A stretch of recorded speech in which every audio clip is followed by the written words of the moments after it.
무슨 소리 들리세요? 아무것도 아니에요. 그냥 물 떨어지는 거예요. 길을 비추는 폼 말고는 아무것도 없이 어두운 복도를 혼자 걸어가고 있어요. 복도 끝에 큰 형상이 보여요. 뭔지 알 순 없지만 실험실 가운에 어깨가 넓고 큰 모습입니다. 여러분은 잠시 멈춰 형상을 향해 앞으로 가거나 계단으로 돌아가는 것 외에는 갈 곳이 없어요. 갑자기 그 모습이 여러분을 향해 전력 질주하기 시작해요. 여러분은 그 자리에 얼어붙습니다. 4시간 전, 여러분과 2명의 친구가 소셜미디어를 위한 멋진 영상을 찍기 위해 버려진 화학 공장에 몰래 들어가기로 결심했어요.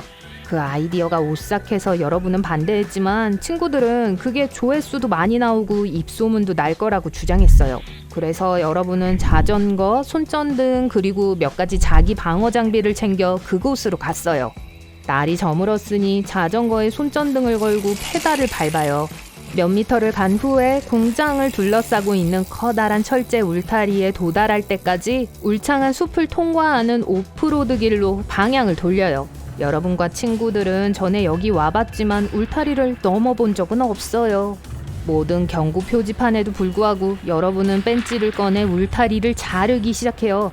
전설에 따르면 이 공장은 풀 가동 후 수십 년 전에 버려졌다고 해요. 그러다가 어느 날 사고가 일어나 공장과 주변 도시에 대규모 대피가 이루어졌어요. 그 이후로 공장은 텅 비어 있어요. 건강상의 위험은 없지만 인근 마을에 사는 사람들은 뭔가를 봤다고 보고했어요. 그림자 속에서 형체가 움직이고 아무도 없는데 공장안 불빛이 무작위로 깜빡거려요. 한밤중에 큰 비명소리가 들린다는 보고도 있었어요. 이 이야기를 듣고 나니까 뒷목이 쭈뼛하고 두려움에 떨게 돼요. 반면 여러분의 친구는 들떠서 흥분했어요. 울타리를 자르고 난 후 자전거를 버리고 공장으로 향해요. 지정된 장소에 주차된 몇몇 차들이 있는 주차장을 지나가요. 다른 차들은 문이 열린 채로 버려진 것 같아 보여요. 공장 입구에 다다랐지만 사슬로 묶여 있어요. 친구들이 흔들어 보지만 꿈쩍도 안 해요. 모험은 끝난 것 같네요. 하지만 친구가 돌을 들고 와서 그걸로 창문을 부수고 여러분과 친구들은 거길 올라가요. 공장에 들어서는데 칠흑같이 어두워요. 바닥은 끈적거리고 공기에는 먼지가 많아요. 손전등을 휙 꺼내 방을 밝게 비춰요. 구별하기 어려운 검은색 소재로 덮여 있어요. 어떤 물건들은 마치 사람들이 출구로 나가려고 했던 것처럼 뒤집어져 있어요.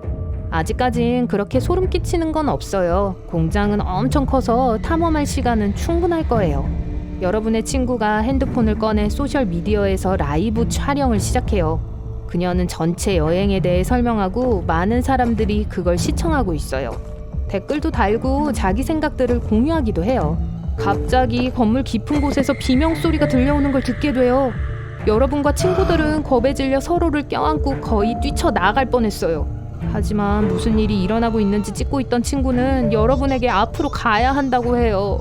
길은 멀고 혼란스러워요. 여러분은 어디로 가야 하는지 알려주는 공장 지도를 찾았어요. 일행이 있는 곳은 겨우 리셉션 로비였고 아직 갈 곳이 많다는 걸 볼 수 있어요. 깜빡이는 불빛은 마을을 마주보고 있는 2층에 있는 방에서 나오는데 여러분이 있는 곳에서 그리 멀지 않은 방이에요. 아주 천천히 위층으로 올라가는데 계단이 불안정해요. 몇 발자국 위로 올라가자 계단 하나가 부서지고 다리가 바닥에 끼어 거의 넘어질 뻔해요. 친구들이 여러분을 일으켜줘요. 2층에 도착해서 불이 깜빡이는 방을 찾아보려고 해요. 단 한 가지 문제는 불이 무작위로 꺼진다는 거예요. 아니면 무작위가 아닐 수도 있고요. 더 많은 구역을 보기 위해 나눠서 가기로 해요. 의사소통을 할 무전기가 있어서 다행이긴 하지만 그래도 소름 끼쳐요. 여러분은 각 방으로 살금살금 들어가요. 흩어진 물건들은 사람들이 어떻게 급하게 짐을 싸서 도망쳤는지를 보여줘요. 방마다 그 옆방보다 더 소름이 끼칩니다. 손전등을 이리저리 비추면서 뭐든 설명할 수 있는 어떠한 단서를 찾아보려고 해요.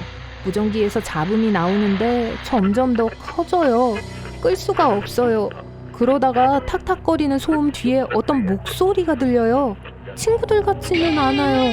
그리고 나가! 라고 높은 비명을 지르며 말해요. 무전기를 거의 떨어뜨릴 뻔했는데 서 있는 방의 불빛이 깜빡이기 시작해요. 여러분은 기겁을 하고 친구들이 있는 밖으로 나가요. 많은 물건에 부딪혀 그걸 쓰러뜨려요. 친구들은 무슨 일이 일어나고 있는지 보기 위해 여러분에게 달려와요. 여러분은 친구들에게 모든 걸 설명하고 친구들은 그게 말이 되는지 보기 위해 방으로 향해요. 하지만 이상한 걸 발견하지는 못해요. 불빛은 깜빡이지 않고 무전기는 조용해요. 그냥 상상한 거 아니에요? 친구들은 아직도 모든 걸 생방송으로 찍고 있어요. 실시간 방송에 더 많은 사람들이 들어오고 있어요. 여러분은 더 이상 시간을 낭비하고 싶지 않아서 친구들과 공장 속으로 더 깊이 들어가요. 이번에는 주변에 창문이 없어서 완전히 깜깜합니다. 오싹해요. 바닥에 흩어져 있는 실험실 가운들이 있는데 사람 같아요. 벽 양쪽에 기계와 간단한 장치가 있는 방이 있어요. 대부분의 방은 잠겨 있고 출입하려면 비밀번호가 필요해요. 유일한 문제는 전기가 나갔다는 거예요. 손전등의 배터리가 방전되기 시작해서 핸드폰에 손전등을 켰어요. 친구는 아직도 생방송으로 촬영하고 있지만 더 깊이 들어갈수록 신호가 끊겨요. 무전기도 작동하지 않아요. 아주 축축하고 방 안은 소름 끼치는 소리가 메아리치고 있어요. 각 발자국은 확장된 복도를 따라 울려 퍼지며 마치 누군가가 여러분을 스토킹하는 것처럼 들립니다. 그때 방들 중 한 곳에서 발자국 소리를 듣게 돼요. 전설에 따르면 여기에 기다란 팔, 날카로운 이빨, 그리고 붉게 빛나는 눈을 가진 생명체가 살고 있다고 해요. 날카로운 발톱으로 벽을 긁으며 복도를 배회하죠. 어떤 사람들은 그게 길을 잃어 탈출구를 찾고 있다고 말하는 반면 다른 사람들은 안으로 들어오는 길을 찾아낸 개라고 해요.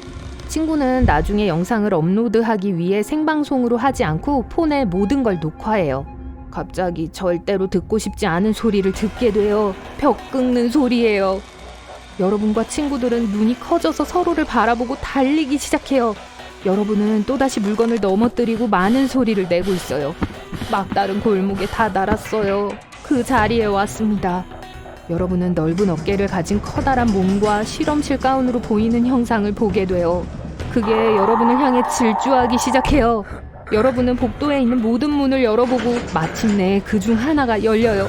그 안으로 들어가 문을 쾅 닫아요. 그 생명체는 문을 쾅쾅 두드리며 들어오려고 해요. 이걸 지금 폰으로 녹화하고 있어요. 그게 뭔지 보기 위해 창문으로 기어가지만 도망가는 생물의 모습만이 살짝 보여요. 친구와 길을 잃었어요. 여기서 나가고 싶어요. 방에 있는 공장 지도가 여러분에게 나가는 길을 보여줘요. 안전한지 확인하고 나갑니다. 어디로 갈지 보기 위해 지도 사진을 찍지만 빙빙 돌기만 하고 있어요. 밖에서 친구들의 소리를 듣고 그들에게 달려가요. 친구들은 여러분을 부르려고 했지만 흩어졌을 때 놓쳤어요. 공장에서 나와 자전거를 타고 집으로 돌아가요. 숲 밖에 큰 길에 다 와서 공장에 이상한 일이 일어나고 있는지 보기 위해 뒤돌아봐요. 여러분이 있었던 그 방에 불빛이 깜빡이는 게 보여요. 몸서리치고 집으로 가요. 걱정 마세요. 하나도 진짜가 아니에요. 불빛이 깜빡이는 건 그냥 배터리로 작동하는 램프가 무작위로 꺼지는 거였고, 여러분을 쫓고 있었던 건 친구들이 여러분에게 장난을 친 걸로 추정돼요. 거기엔 생물이 없어요. 그리고 들었던 다른 소리들은 모든 소동에 놀란 길 잃은 동물들의 소리였어요. 영상은 많은 조회수를 얻었고 소셜미디어에서 입소문이 났어요. 하지만 누군가가 생방송 중에 유리에 반사된 형상을 지적했어요. 그게 뭐였을까요?